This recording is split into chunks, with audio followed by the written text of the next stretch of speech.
الشيطان الرجيم. بسم الله الرحمن الرحيم. الحمد لله رب العالمين الرحمن الرحيم مالك يوم الدين إياك نعبد وإياك نستعين اهدنا الصراط المستقيم صراط الذين أنعمت عليهم غير المغضوب عليهم ولا الضالين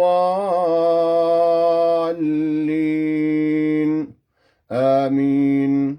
بسم الله الرحمن الرحيم.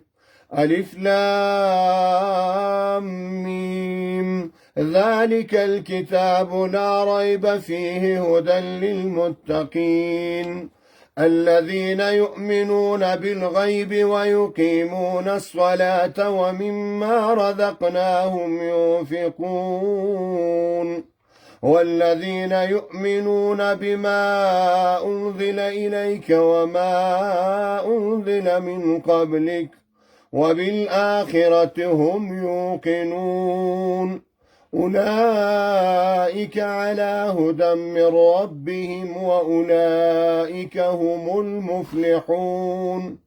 آمنت بالله صدق الله مولانا العظيم.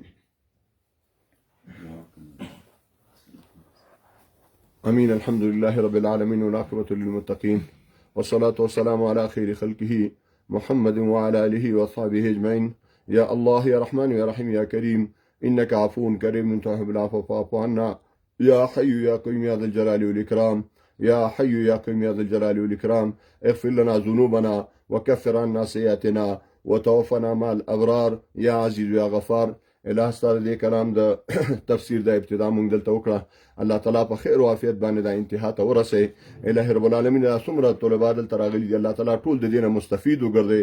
څومره نور مسلمانان اوري الله تعالی هغوی ته مستفید وګرځي. الله دغه قرباني او دغه چې کوم د ختمونه او د څومره چې کوم د تفسیر اوس روانېږي په دې میاشتو کې الله تعالی دغه ټول مقبول او منظور وګرځي. الله تعالی د قرآن د آداب مونږ له توفیق راکړي، د دې په احکامو باندې د عمل توفیق راکړي. الله د دې د خدمت توفیق مونږ له راکړي. الله تعالی د دې د صحیح بیان او د اورېدو مونږ له توفیق راکړي. الله تعالی له څومره طلبه راغلي الله ټول د دې نه مستفید وګرځي. څونه نور علما مسلمانان الله تعالی ستا په لاره کې لګیا دي ستا د دین خدمت کوي. الله د ټولو خدمتونو